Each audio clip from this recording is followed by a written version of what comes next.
Today is December 22nd, 2022. My guest is author Ian Leslie. This is his third appearance on EconTalk. He was last here in May 2022 talking about his book, Curious. Our topic for today is being human in the face of artificial intelligence, based on a provocative essay of yours at your Substack. Ian's Substack is The Ruffian. I heartily recommend it. This essay is called The Struggle to Be Human. And welcome back to EconTalk. It is great to be here. Thank you, Russ.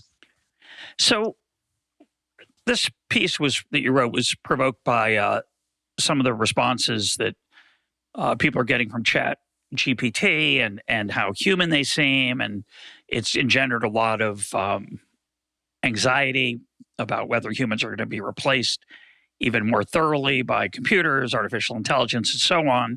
But you had a very different take. And your take, I think, is the most interesting one I've seen, which is that the real question isn't whether the machines are going to imitate us, but how we are already imitating machines. And how would you introduce that idea?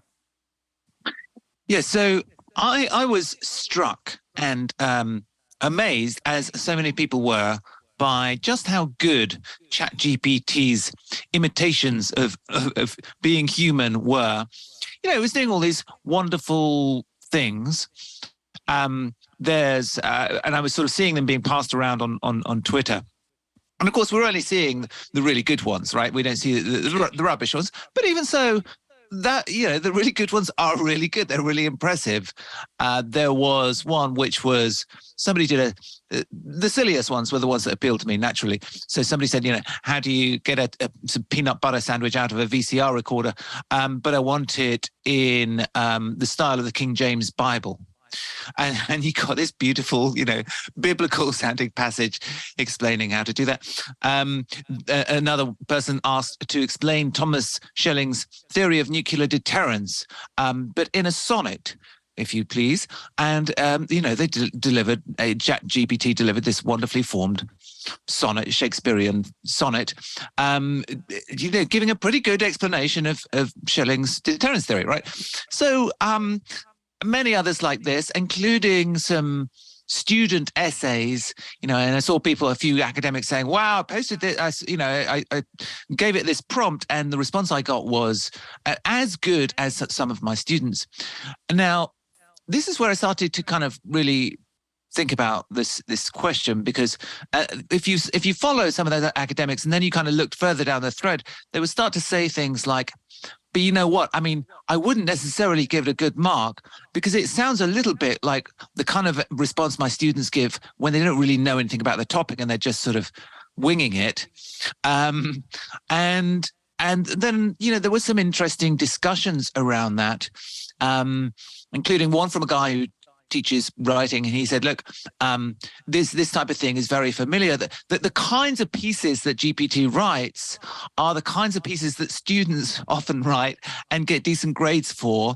And that's not a coincidence, because essentially we've taught many of them, that good writing means following a series of rules. And that, you know, an essay should have a 5-part structure, right? So instead of helping them to understand the importance of structure and the many ways you can approach structure and the subtleties of that question, now we tend to say 5 points. That's what you want to make in an essay. The student goes, okay, I can follow that rule. Instead of helping them to understand what it means to really kind of nail, or at least kind of, you know, give your writing depth and originality and interest, we say, you know, here are the kind of 5 principles you need to follow. Here's how long a paragraph should be. You know, here's how long a sentence should be. Here's where the prepositions go or don't go. And we're basically programming them, you know, we're giving them very kind of simple programs, simple algorithms to follow. And the result is we often get very bland, quite shallow responses back. So it isn't actually any wonder that ChatGPT can then produce these essays, because they're basically kind of following a similar process. Is that ChatGPT has huge amount of training data to go on, so it does much more quickly. And so we should be alarmed by it, but not because it's on the verge of being a kind of super intelligent, consciousness, but because of the way that we've trained ourselves to write, algorithmic essays.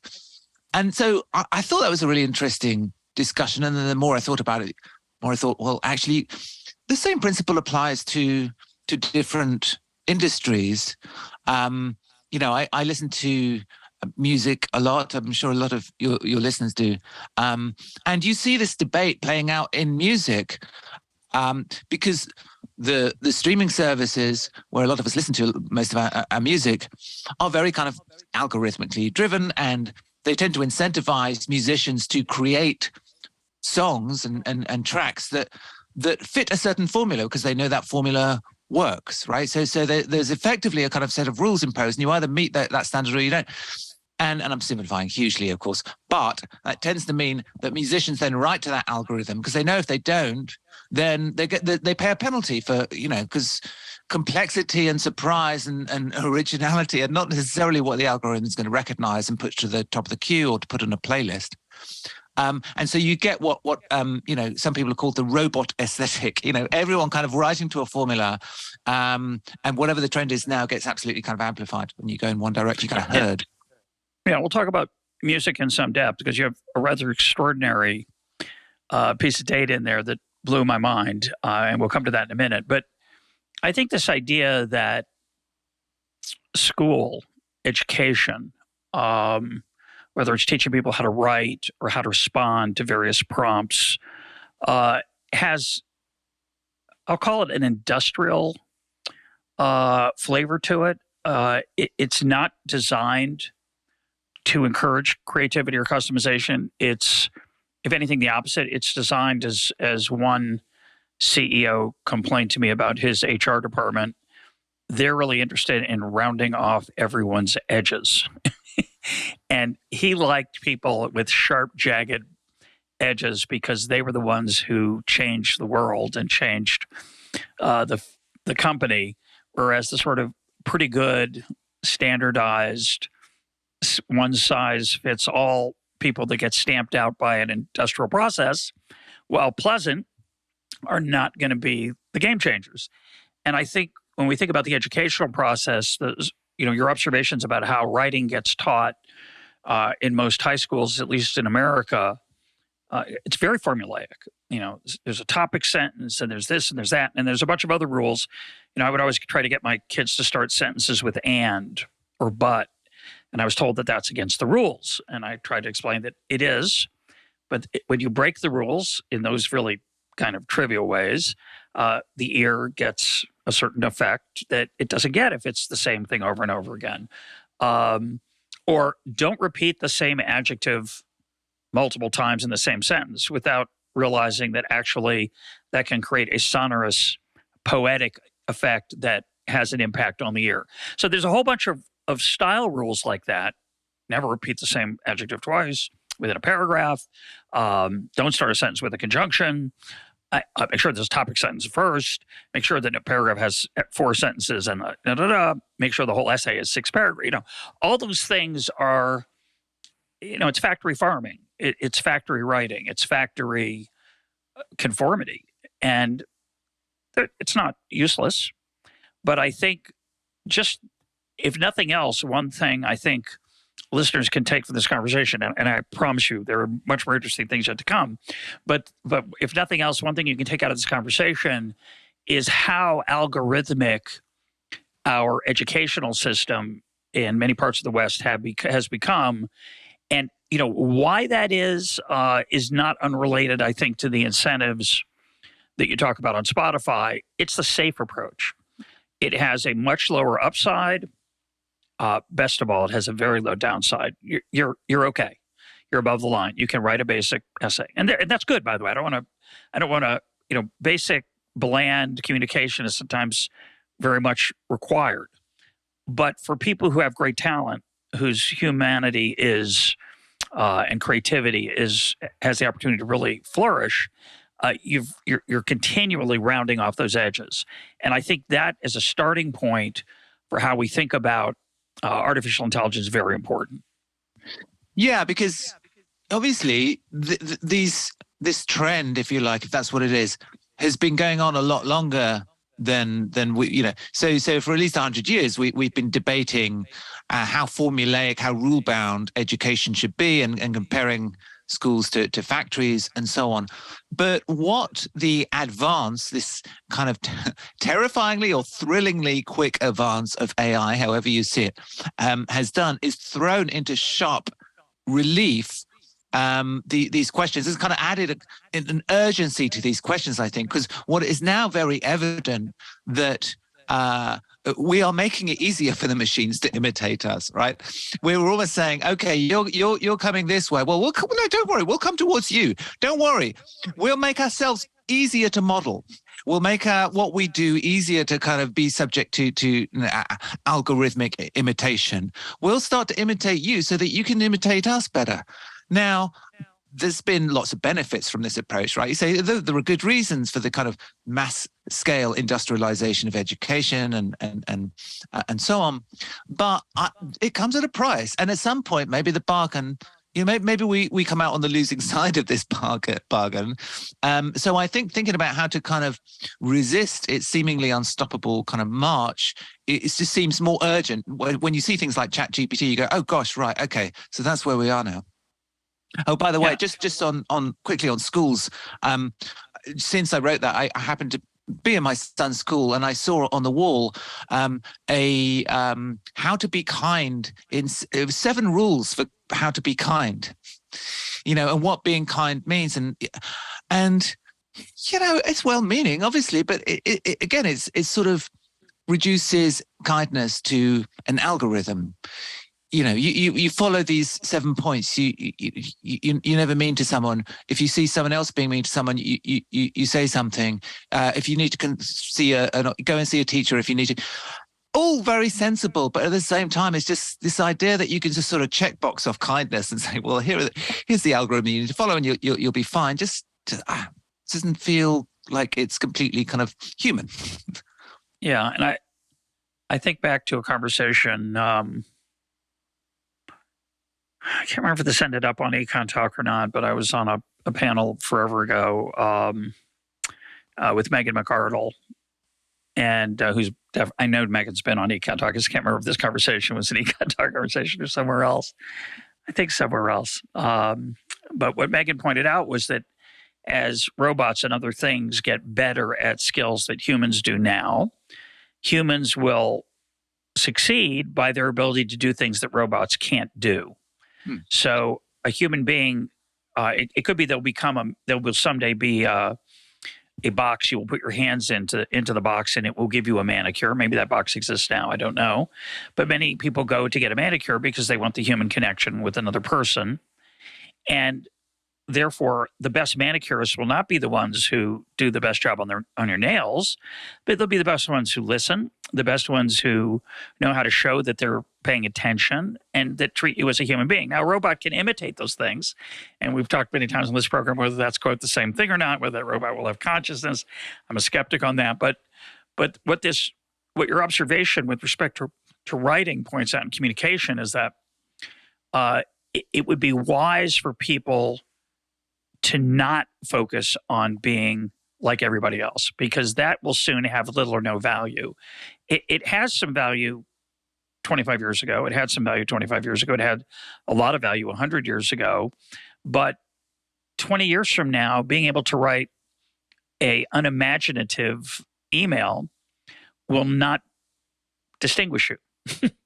And so that's a bar that you'll need to exceed, either with creativity or other things that are going to go along with it. And I think it has a lot of implications for how we educate our children, and what we think about investing in as human beings going forward.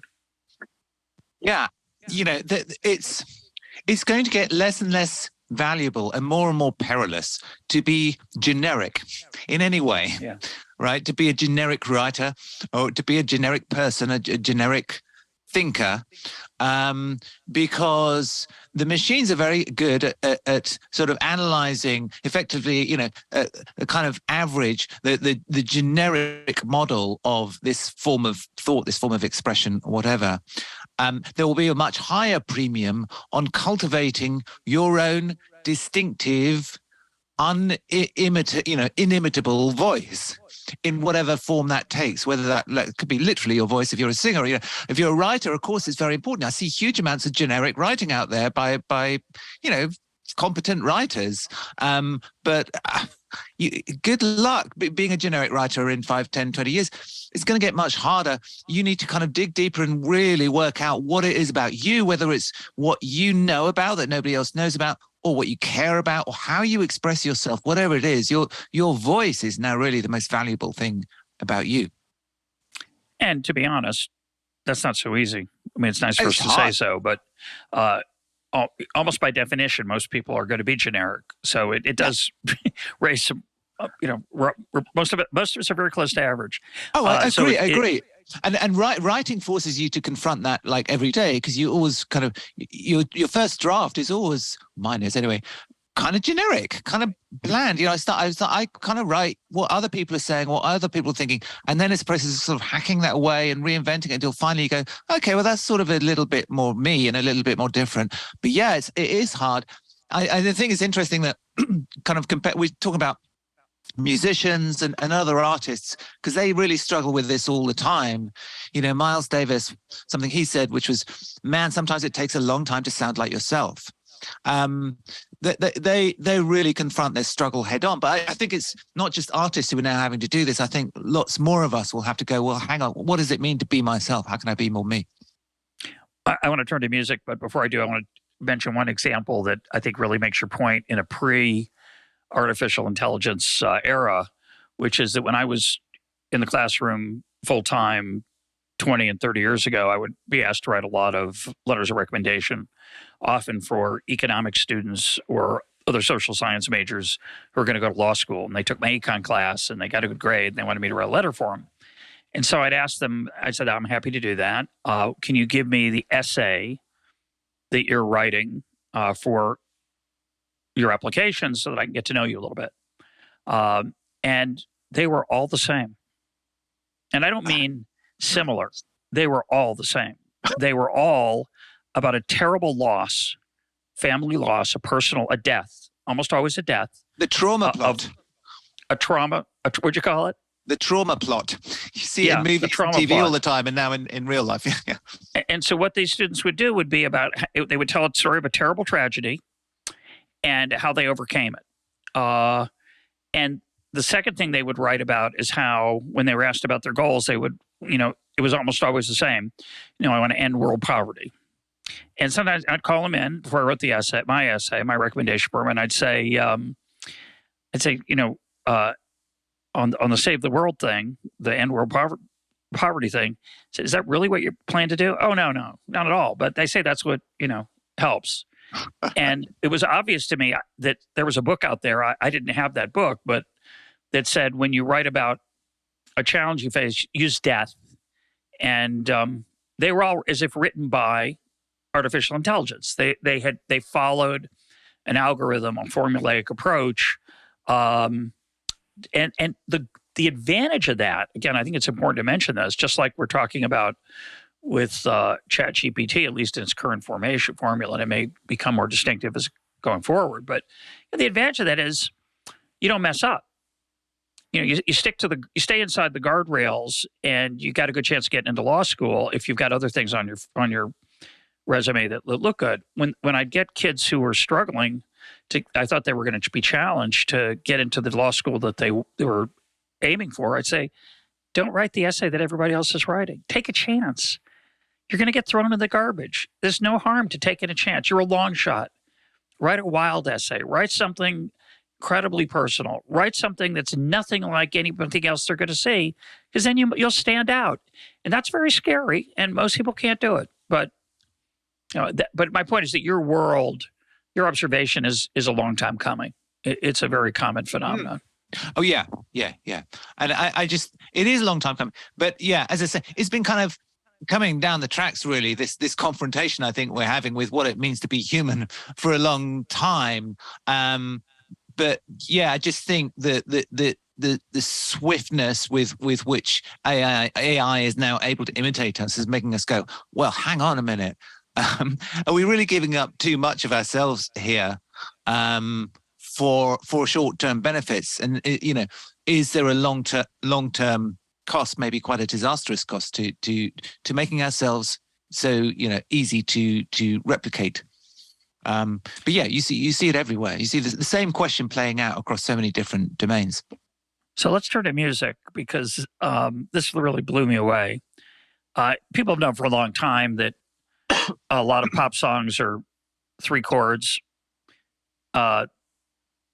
C, F, and G. If you're playing guitar at home, there's sometimes you throw in an A minor in there, and it gives a little more poignance. But 3 or 4 chords are the basis for most successful pop songs.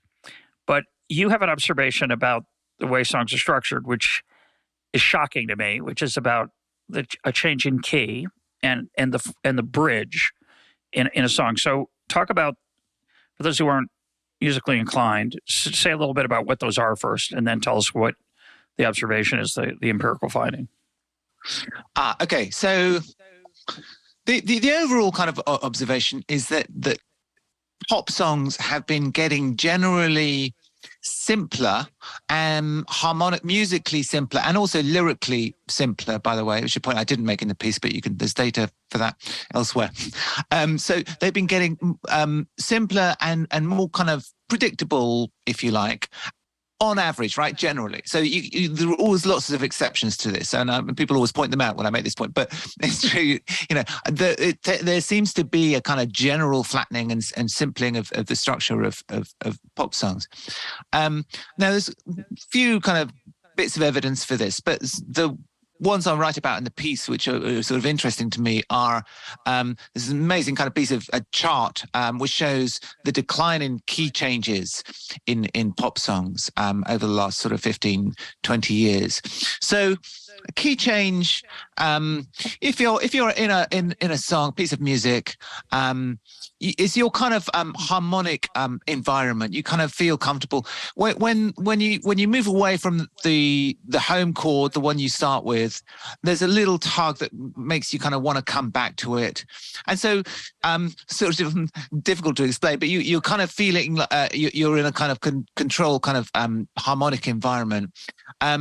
Now, so you can change the chords without changing the key. When you change the key, suddenly you kind of move into a slightly different world musically, and also a slightly different world emotionally, because often there's a kind of change within the song in the singer's perspective on what's going on. So one of the examples I give in the piece is "Every Breath You Take" by The Police. Now, there's in the verse and kind of, I guess, the chorus, you're in the same key. So he's rolling that riff, do do do do do do do do do do, and he's kind of going to fairly kind of breath you take. Yeah. And then he kind of goes, "Oh, can't you see?" So, and he's kind of changing the chords there, but it's still within the same key. "You belong to me," and it's beautiful and it's lovely, but it feels quite self-contained. It's a little kind of emotionally self-possessed, and you sense there's some sort of hidden yearning or anger or kind of pain there. And then he switches to a different key in the bridge. The bridge is kind of like the middle section of the pop song. It's neither the verse or the chorus. And he goes, "Since you've been gone." So, sorry, I'm not singing it right. "Since you're gone, I've been lost without a trace. Do see your face." And it's like a sort of outpouring of pain. And he's almost kind of being really, really honest for the first time and saying, it's been really, really awful since you've been gone. And that's why I'm feeling like this.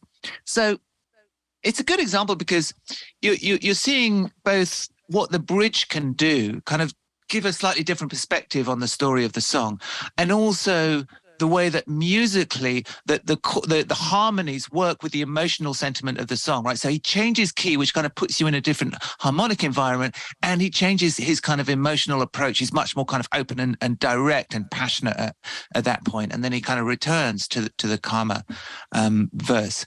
And it's one of the many things that make this a great song. I've always thought of the bridge as sort of like a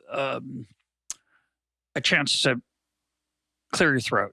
It's for the speaker of the song to kind of step aside for a moment and maybe deliver some lines, change your perspective, and we long, because of the bridge, we long to come back to the chorus or the refrain. But your data is that it's not just that bridges and changes of key, which is what the bridge represented, are less common. They've basically gone to zero among the most popular songs that are recorded these days. Yeah, there doesn't seem to be many changes of key left. And certainly the bridge, I haven't actually seen data on that, but I mean, this you can read about that, not just in my piece. You know, the bridge has basically kind of disappeared from modern pop songs. Now, these two things don't necessarily go together. You can have a key change without a bridge and vice versa. But generally, there's been a decline in both. And yeah, the key changes are much, much less common than they were even kind of 15, 20 years ago. And I think that has to be at least partly because of this writing to the algorithm, writing simpler songs that get to the point quicker and then stay there, right? Because that's the other thing. Short songs are becoming a little bit shorter and they get to the hook or the chorus much more quickly because they know that everybody's, you know, trigger happy and they're about to kind of click on to the next track. And so because of that, and because then the streaming services algorithms then respond to that, you get this kind of ratchet effect. People start writing to it.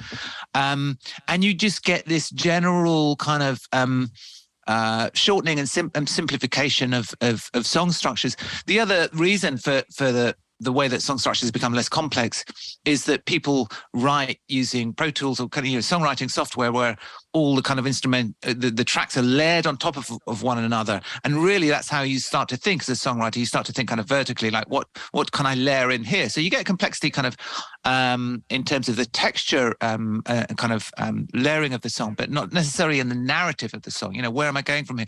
How am I telling this story? And really all those things, you know, the bridge or the intro in those kind of older songs, key changes within a song, they're all ways of conveying more complex emotions, you know, so that joy is tinged with a little bit of regret, or anger comes with a little bit of sweetness. Another song I talk about a little bit in the piece is No Reply by the Beatles, John Lennon's song, where it's a pretty miserable song about being ignored and kind of betrayed by his girlfriend.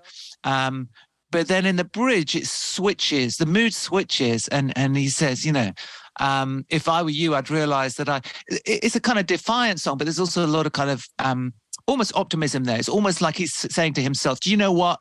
I'm pretty good. I'm you know, I'm worth more than this. And you get that change of perspective you talked about. The Beatles are very good at that, right? So you see an explosion in harmonic complexity after the Beatles arrive in the scene because other bands start doing the same. But that's what's dropped off. And there's less harmonic complexity, and therefore I think less emotional complexity. And the person who talked very well about that I quote in the piece is Sting. He says, you know, for me, I'm very sad to see the disappearance of the bridge, because for me, the bridge is therapy. I thought that was a great phrase. Well, my favorite example, I just have to mention this and then we'll move to the actual data for a second, is in the Cole Porter song, Every Time We Say Goodbye.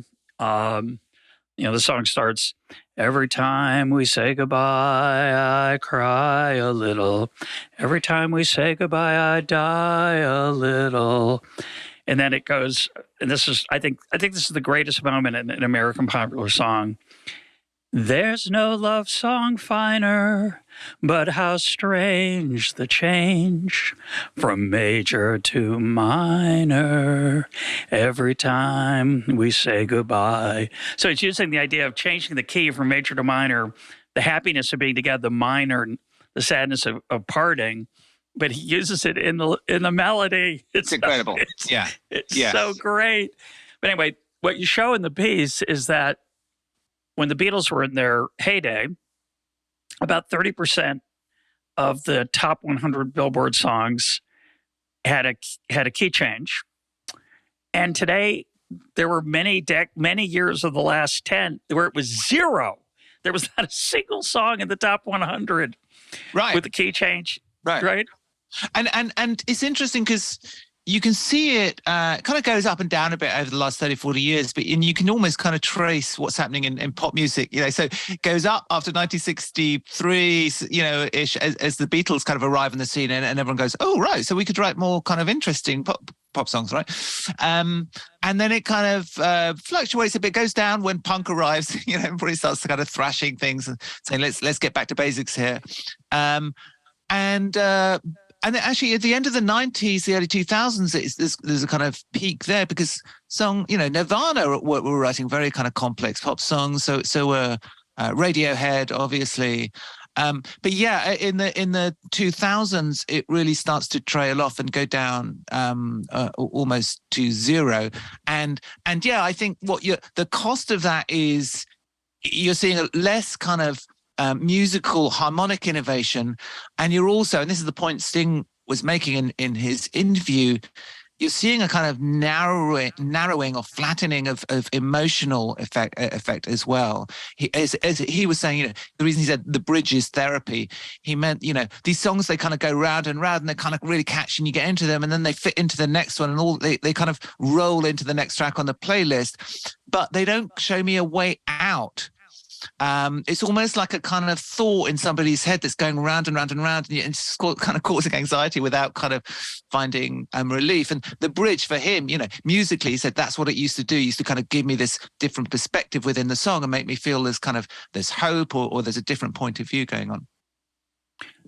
And you do point out there are exceptions even today, of course. What you're saying, and let me try to put a positive spin on it. You may not agree with this. So we finally figured out what people like, and we're giving it to them. What they like is simple. They don't like all that complexity. They don't want the key change. They don't want the multiple thoughts in one song idea. They want one thing, and it could just be a good beat. It's just good techno pop, or it's good hip hop, or it's great to dance to, and I don't need all that other stuff. And so the top 100 don't have that, and yet out in the right-hand tail, there's still plenty of creative people doing creative things because of technology and distribution the way it's set up now. There are songs on Spotify that are fabulously creative. They don't get put in your algorithm very often, and you got to make it hard. It's harder for people to find them. There are. But if you care about the quality of our mass culture, there are all, endless niches, and we can always find what we're looking for. We can find incredible complexity and intelligence and variety out there, right? It's huge amount, more than ever, in terms of just sheer volume. But if you're looking at the mass and the average, and you say, well, the average quality of our kind of popular songs is, well, if not gone down, it's become kind of simpler and less emotionally complex. Well, I think that is a legitimate thing to worry about. I don't want to be someone who's saying, everything's rubbish out there. It's not true. And lots of the songs that I'm talking about, the very kind of simple ones that get to the chorus quickly and don't change key, are incredibly good songs, right?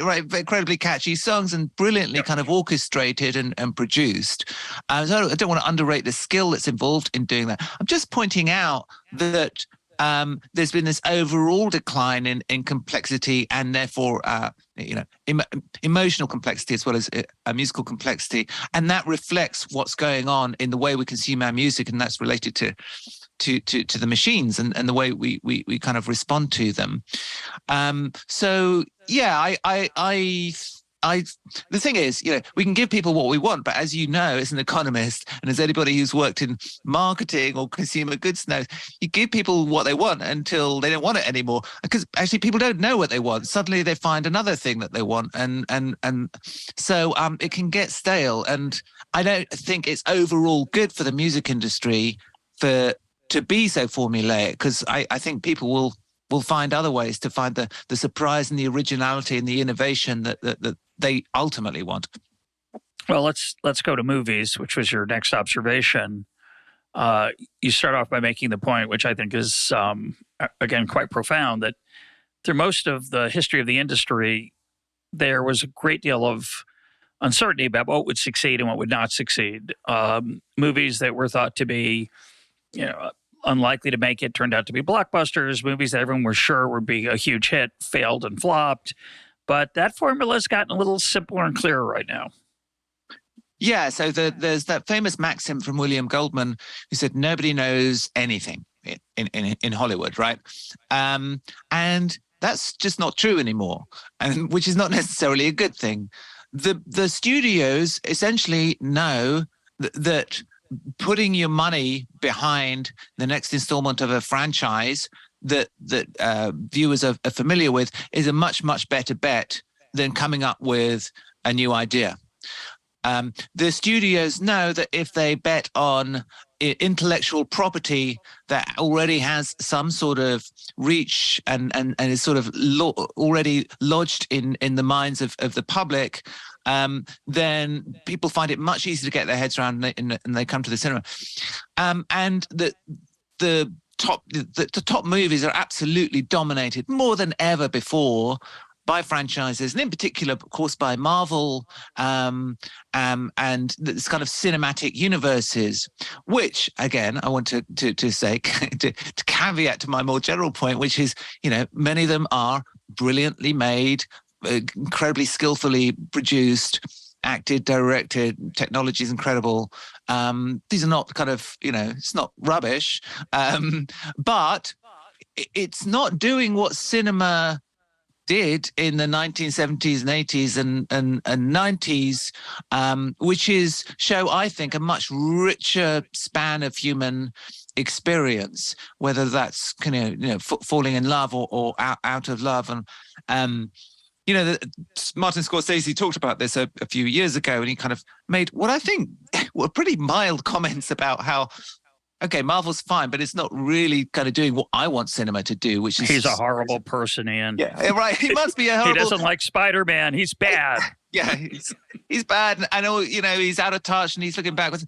And then people make these furious defenses of Marvel. I mean, Marvel and DC, they can look after themselves. They're going to go on being huge kind of juggernaut entertainment. So I actually think he's clearly right. I mean, the best movies, if you look at The Godfather, or, a blockbuster, very successful, and this incredible searching examination of human nature.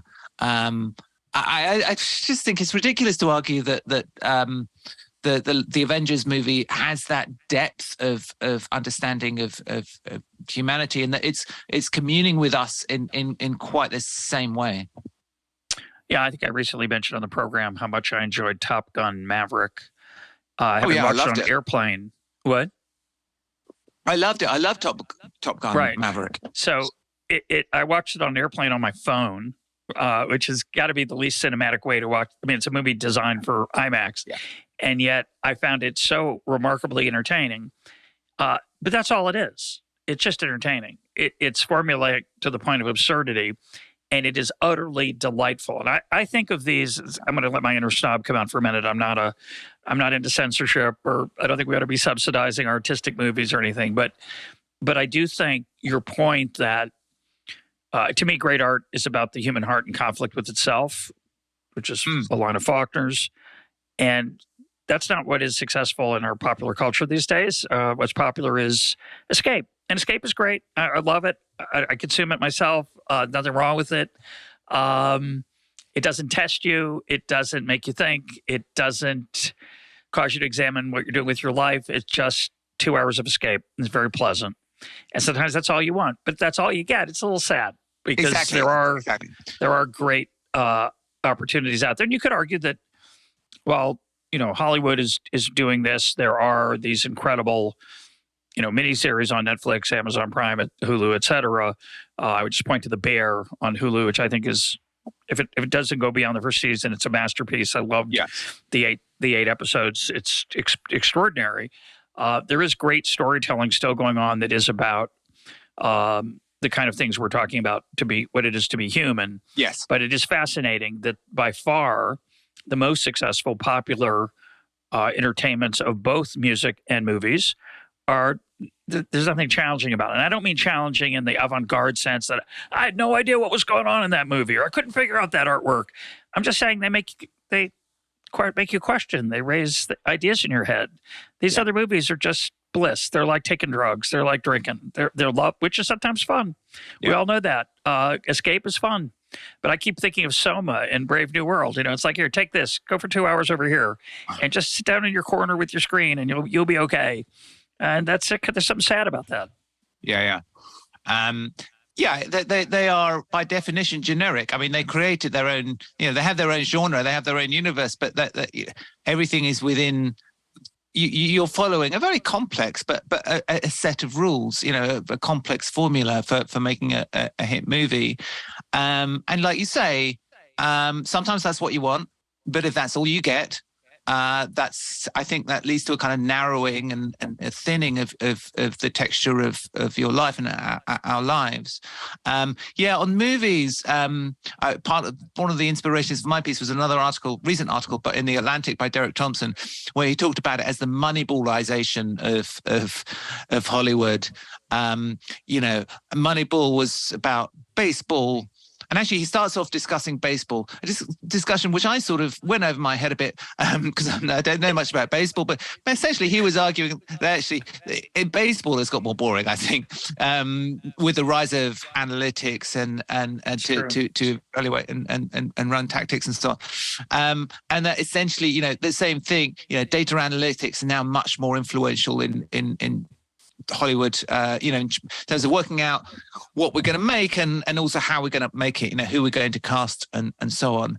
And you can see there are huge advantages of that and huge efficiencies to be made. But at the same time, there is a cost to be paid. And I think it's fine. We should point that out. There's a cost to be made in terms of unpredictability. The data will always tell you what worked.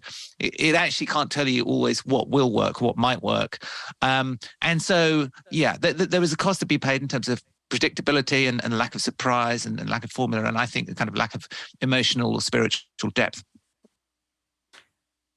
Before I forget, I want to put in a plug for William Goldman, who you mentioned earlier. He is the screenwriter of The Princess Bride. He's the screenwriter of Butch Cassidy and the Sundance Kid and other successful movies, and he wrote a memoir about that experience called Adventures in the Screen Trade, and I think that's the name of it. We'll put a link up to it. It is a magnificent, if you're interested in movies at all, you will enjoy it tremendously. I happened to stumble on another book he wrote called The Season, where he attended, I think, every Broadway play and musical that opened for a year, in a single year of Hollywood, of Broadway. And many of those plays and musicals have been lost in the miasmas of time.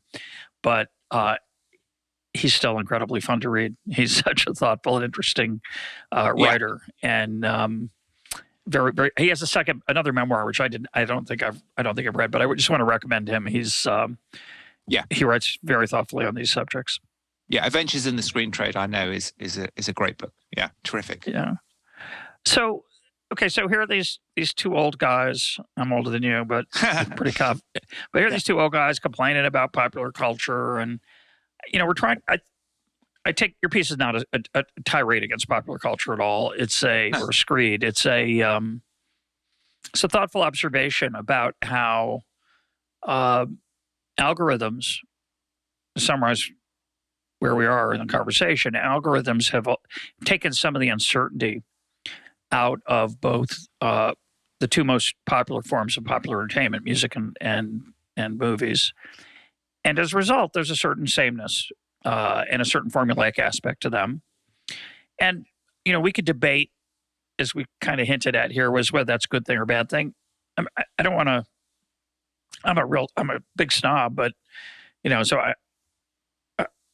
I think Top Gun Maverick's a horrible movie, but I will admit I enjoyed it.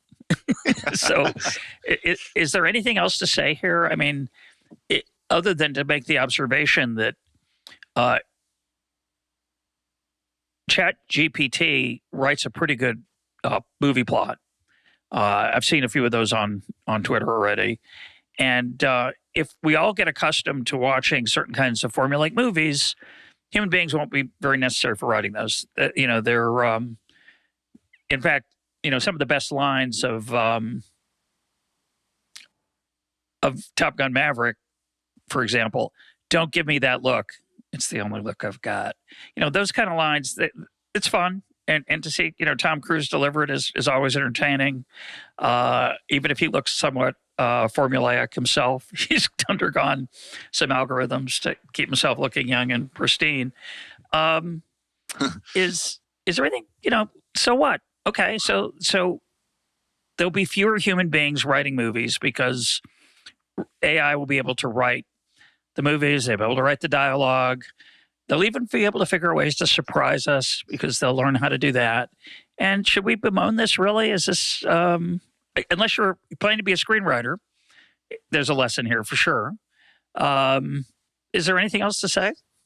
Well, only what I've already said, which is if you think if you're relaxed about the fact that movies are becoming essentially less human, there's kind of less of the richness and complexity of the human experience captured in our popular entertainment. If you're okay with that, then that's fine.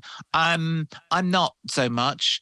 I would rather popular entertainment was as rich and satisfying and complex as we know it can be at its very best, and sometimes still is, but it certainly has been over the last sort of 50 years, right, in music and the movies. And I think the kind of inevitability argument, there's always this kind of sense of but it's just the way things are going. There's no point. Is a bit kind of actually it's naive and it's illogical. It doesn't make sense, and it sort of takes out our agency, our human agency, where we go, well, hang on a minute, it's up to us here. We don't have to just sort of roll down and roll over and let this happen. The other kind of, I don't know if you kind of how much you want to get into this, but the other area I look at briefly in my piece was politics and that kind of public discourse, and the way that even there you can see a kind of roboticized mode of discourse, particularly on social media, of course. And you I just look at people on Twitter, I'm like, a bot could very easily imitate you. Sometimes you'll see a controversial post and you'll look at all the reactions to it, and the people are all saying the same thing. And sometimes the point they're making is a perfectly good one, but it's just remarkable how everybody responds with the same point, often using the same phrase, the same words. And again, I'm just struck by the fact that it's not necessarily that bots are getting so much better at imitating us. It's just that the first thing that's happening is that we're becoming more bot-like. We're kind of making it easier for them. And sometimes on Twitter and in our political discourse more generally, I do feel like we're becoming more binary, more algorithmic, more kind of everybody has to fit into this box or the other. Otherwise, the system just doesn't understand you. Yeah, I think it's worth thinking about the deeper question of what it means to be a human being. I think about my conversations on WhatsApp with my wife, say, or family members. I have certain icons, emoticons I like to use in response to things that they post. And I'm sure after a while, people know what my kids and my wife know what I'm going to respond with. They could do it for me. And hey, I could get a bot to respond for me. So I wouldn't even have to read those posts from my kids and wife. I could just be happy putting my thumbs up or my little party happiness or my little happy face with the 3 hearts. And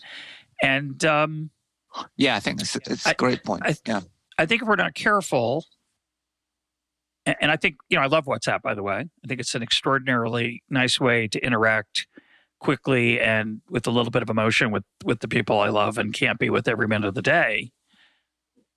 But if that's all we are, it starts to remind me of the Nozick experience machine, where you hook yourself up to a machine and you experience what feels like reality, that you're doing whatever you pre-program it to do. You can pre-program it to become a great rock star, or you cure cancer, or you become president, or you win a Nobel Prize. Whatever dream is, you win the World Cup representing Argentina wearing number 10. And you experience all the emotions of those experiences, but they're not real. But you can't tell that. they feel real to you. And similarly, I could WhatsApp back and forth with my wife for 10 years or my kids, and perhaps they're just using a bot, not really reading what I say, and it feels real. And, you could argue that's okay. But I think deep down we all know it's not okay. It's not okay. What? It's not okay, though, is it? Yeah. It's not. I mean, it's not what. But I don't want to sound too kind of doleful about it, because I'm not. I see it as more like a kind of a bracing challenge to us, right? And it's great that you've taken it right down to the level of our kind of everyday lives. And I think that's exactly right. When you get an email from somebody, maybe it's a lovely, very human email from a nice person, and at the bottom you get a series of options from Gmail saying, do you want to say, great job, or whatever it is. Me too. Me too. And it's like, okay. Now, the interesting thing about that kind of thing is like, maybe you were just about to reply with something equally generic. So maybe you want to think twice about that and be a little bit more, put a bit more thought into it and be a bit more human. And so that's the way I kind of see this whole question, really, not as in, oh, it's terrible. We're getting all, we're so boring and we might as well just outsource everything to the machines. I see it as these brilliant machines, kind of, brilliant technology, throwing the question back to us, going, okay, so what have you got? You do better.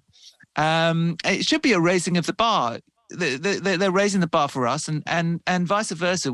By being more human, we make it more difficult for them to imitate us. So we raise the bar for them, and that's a more kind of virtuous loop than the one that I think we're in right now. Yeah, it's a fascinating thing to think about, though, which I had not until this moment. Somebody sent me recently a Kane's Hack rap video written by ChatGPT. So John Popola and I wrote, quote, the real one about a decade ago, a couple of them. And, of course, the more of those we write and the cleverer they are and the more human they are, the more material AI has to rip us off. So the version somebody sent me or posted on Twitter is like, it's pretty good. It looks like they stole a couple lines. They have literally stolen a couple of themes from us. And the part I think we have to confront is that I didn't think that would happen in my lifetime. I didn't think there would be poetry or song lyrics or anything remotely as clever as what I'm seeing in this incredibly embryonic phase of this revolution. And as we try to match them and outdo them, they do learn from us, and they will get better. And that raises the bar even higher. And I think the more important point, now, if I think about, I've written many poems for my wife on her birthday or on Mother's Day, or my dad used to, when we'd come visit him, he'd write dozens of poems and put them all around the house for us, for each kid and our kids. And they were lovely, and they moved us. And if you told me, oh yeah, well actually he paid somebody to write them for him, or he outsourced it to a artificial intelligence agent, I would be sad. Yeah, they might be better, but they would not be his. And to me, it's not so much that these technologies challenge us to be cleverer or more innovative. It's they remind us that we want reality. I want I think you're not an avatar. I think you're actually Ian Leslie. I read your essay. I think you wrote it yourself. But if you said to me, actually, I didn't write that essay. I asked a chat GPT to write up an essay on the implications of ChatGPT for music, and it was so clever. It came up with this thing I wrote, and I might praise you. You might get honor and glory for it, even though it was written by a machine, but it wouldn't be you. And for me, a lot of what this is telling me, what I'm taking away from this conversation and your essay, is not so much we have to be better than the machines. just have to be us. Yes. I think authenticity it's going to be harder and harder to tell what's authentic. And that to me means that a lot of these kind of back and forths will not be as emotionally powerful as they used to be, because we'll assume correctly that many that were not written by a human being, they're written by a robot, some kind of AI. And so to me, it's going to put more of a premium for us having to drink together. And that's okay. I think that's going to be, I think it's reminding us that that is what really matters. Not how clever our words, not how creative, but they're ours.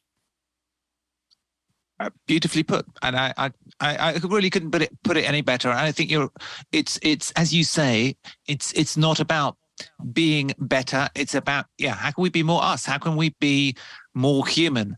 And really, my essay is just a call for us to actually, once again return to that question. It's been asked for a long time, but in the light of what's happening now, I think we need to ask it with more urgency than ever before. My guest today is Ian Leslie. His Substack is The Ruffian. Ian, thanks for being part of EconTalk. Thank you so much, Russ.